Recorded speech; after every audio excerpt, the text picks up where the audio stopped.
याद किया है। दिल ने कहा जा पगले नैन से कर ले थोड़ी तकरार। दिल ने कहा जा पगले नैन से कर ले थोड़ी तकरार। तकरार के समय हम खो गए उनकी आंखों में। तकरार के समय हम खो गए उनकी आंखों में। ना जाने कब वो रात गई हम सो गए उनकी आंखों में। वेलकम टू IUPAC दोस्तों। अब हम पढ़ते हैं रेडियो एक्टिव पॉल्यूशन। तो दोस्तों एग्जैक्टली होता क्या है कि जो हमारे हैवियर न्यूक्लियाई होते हैं, जो एलिमेंट होते हैं नेचर में, सारे एलिमेंट्स नहीं, कुछ एलिमेंट्स होते हैं जो कि डिसइंटीग्रेट होते हैं, टूटते हैं। जैसे रेडियम, यूरेनियम और थोरियम। ये जब टूटते हैं तो ये दो स्मॉलर पार्ट्स में डिवाइड हो जाते हैं और साथ में कुछ इसके रेडिएशंस होने लगते हैं। ठीक है, और रेडिएशन तीन तरह से होते हैं, उनको हम देखते हैं। पहला रेडिएशन होता है अल्फा पार्टिकल के रूप में। अल्फा पार्टिकल मतलब हीलियम होता है, एग्जैक्टली 2He4 हीलियम के फॉर्म में ये निकलता है अल्फा पार्टिकल। तो ये बड़े हार्मफुल होते हैं, इसके टर्म में हमें पढ़ना है। और ये जो हम अल्फा पार्टिकल, बीटा पार्टिकल और गामा पार्टिकल जो ये निकलते हैं, तो इनको डिवाइड किया गया है किसी बेसिस पे। वो बेसिस है पेंट्रेशन पावर। तो अल्फा पार्टिकल बेसिकली हमारा हीलियम होता है, इसका जो पेंट्रेशन पावर है वो लो होती है। ओके, और अल्फा पार्टिकल निकल रही है, ये रेस के फॉर्म में निकलती है, और that is blocked by paper and human skin. हमारा ह्यूमन स्किन और पेपर ये ब्लॉक कर लेता है। और जो अल्फा पार्टिकल निकलता है दोस्तों, होता क्या है कि कोई भी एलिमेंट बना हुआ है तो वो एटम से मिलकर बना हुआ है। एटम के अंदर क्या होता है, प्रोटॉन प्लस न्यूट्रॉन होते हैं, उसके चारों तरफ सर्कल में इलेक्ट्रॉन घूमते रहते हैं। तो जब वो एटम डिसइंटीग्रेट होता है, एटॉमिक लेवल पे बात करें तो जब एटम डिसइंटीग्रेट होता है तो उसके प्रोटॉन से क्या निकलता है, हमारा alpha particle. Source of alpha particle is proton. उसके इलेक्ट्रॉन से जो निकलता है वो हमारा बीटा पार्टिकल होता है, और इसकी पेंट्रेशन पावर मॉडरेट होती है, मतलब अल्फा पार्टिकल से ज्यादा और गामा पार्टिकल से कम। तो ये पेंट्रेट कर लेता है। P मतलब पेंट्रेट, B मतलब ब्लॉक, B मतलब ब्लॉक, P मतलब पेंट्रेट। तो ये जो पेंट्रेट करता है ये ह्यूमन स्किन को पेंट्रेट कर लेता है। ठीक है, और जो बीटा पार्टिकल होता है ये ग्लास से ब्लॉक हो जाता है, ग्लास से ब्लॉक कर लेती है। बात करते हैं सबसे खतरनाक, ओके, ओसामा बिन लादेन की, गामा पार्टिकल। गामा पार्टिकल का एग्जैक्टली सोर्स क्या है? गामा पार्टिकल एग्जैक्टली सोर्स हमारा न्यूट्रॉन है। ये न्यूट्रॉन से निकलता है और ये शॉर्ट वेव होता है। शॉर्ट वेव दोस्तों, शॉर्ट वेव का मतलब ये होता है, यदि हम एनर्जी के टर्म में एक बार देख लें तो E होता है hc/λ। ओके, शॉर्ट वेव मतलब लेमडा इसका क्या है, कम है। शॉर्ट वेव हमारा लेमडा कम है, तो जब यहाँ पे लेमडा मेरा कम होगा तो energy is going to be increase. तो एक चीज और शॉर्ट वेव से समझ लेते हैं, जो हमारा सन से रेडिएशन अर्थ पे आता है वो शॉर्ट वेव के फॉर्म में आता है। विजिबल लाइट्स भी होती हैं उसमें हमारा यूवी लाइट्स होती है, इंफ्रारेड लाइट्स होती है।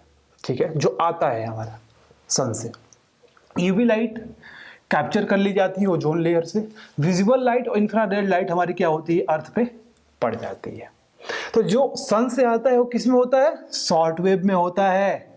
लेकिन जो उसके बाद हमारा अर्थ एब्जॉर्ब कर लेती है, फिर उसको जब रेडिएट करती है नीचे से तो वो लॉन्ग वेव में होता है। लॉन्ग वेव मतलब लेमडा ज्यादा।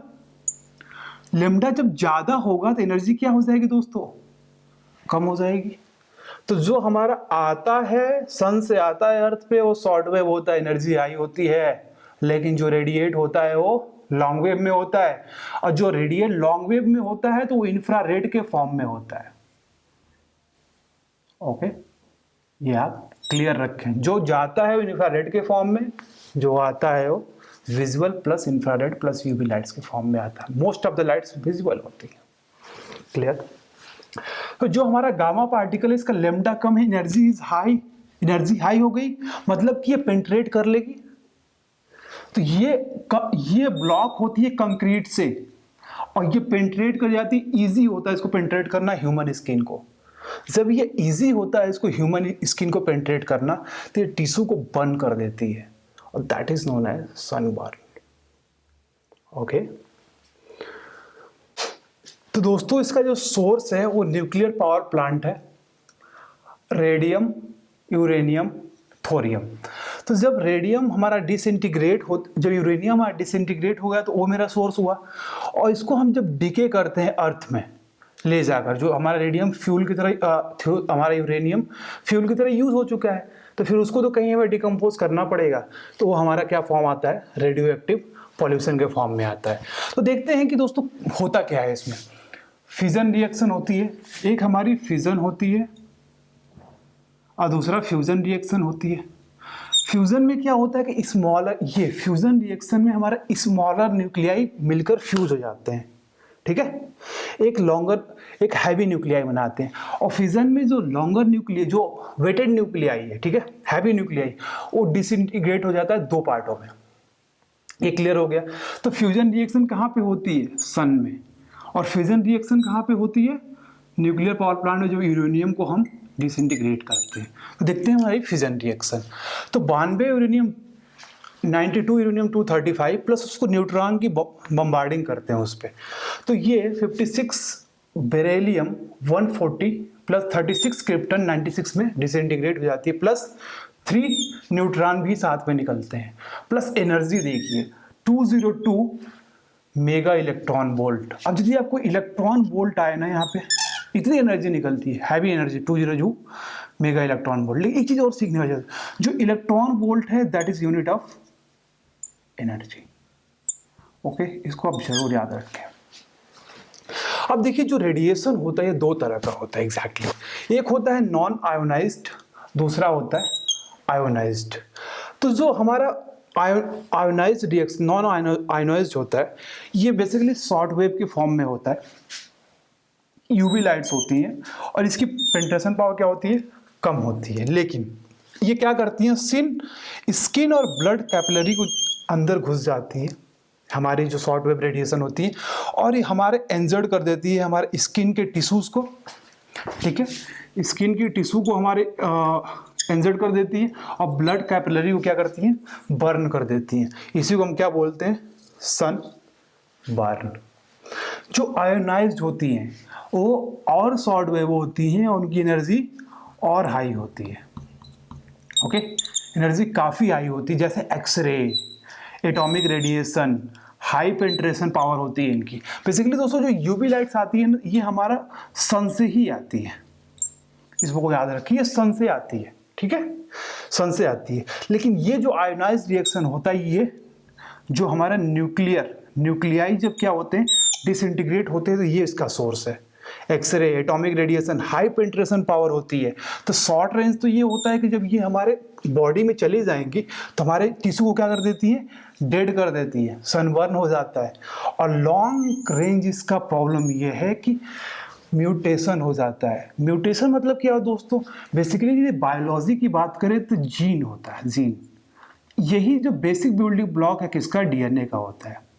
तो जब ये रेडिएशन हमारे जीन में एंटर करती है तो क्या कर देती है, जीन को डिफॉर्म कर देती है, ठीक है, चेंज कर देती है।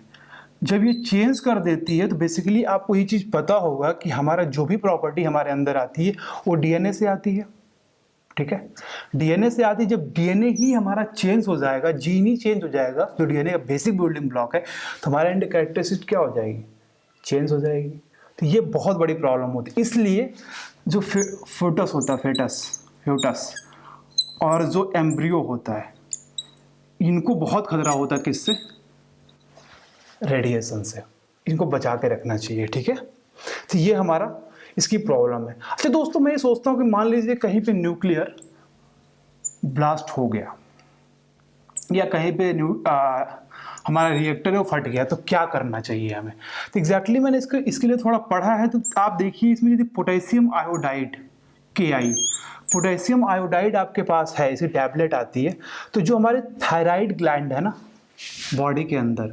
ये थायराइड ग्लैंड क्या होती है कि ये रेडिएशन को एब्जॉर्ब करने लगती है, लेकिन यदि पोटेशियम आयोडाइड हमने खा लिया है तो थायराइड सेचुरेट हो जाता है और हमारा रेडिएशन को क्या करता है, एब्जॉर्ब नहीं करता है। पहली चीज़ ये, और जितना पॉसिबल हो सके उतना आप रेडिएशन से बचें जब ऐसे खतरा आ जाए तो।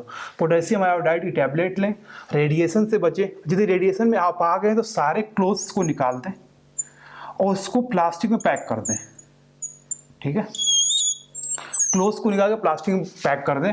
और यदि ग्लास है तो ग्लास के अंदर आप चले जाएं, प्रिकॉशन ये रहे कि आपको ऑक्सीजन मिलती रहे, या किसी कंक्रीट में जाकर आप कंक्रीट वाली दीवार में जाकर छिप जाए। ये हमारा प्रिकॉशन होता है जब न्यूक्लियर ब्लास्ट होता है या कोई प्रॉब्लम आती है।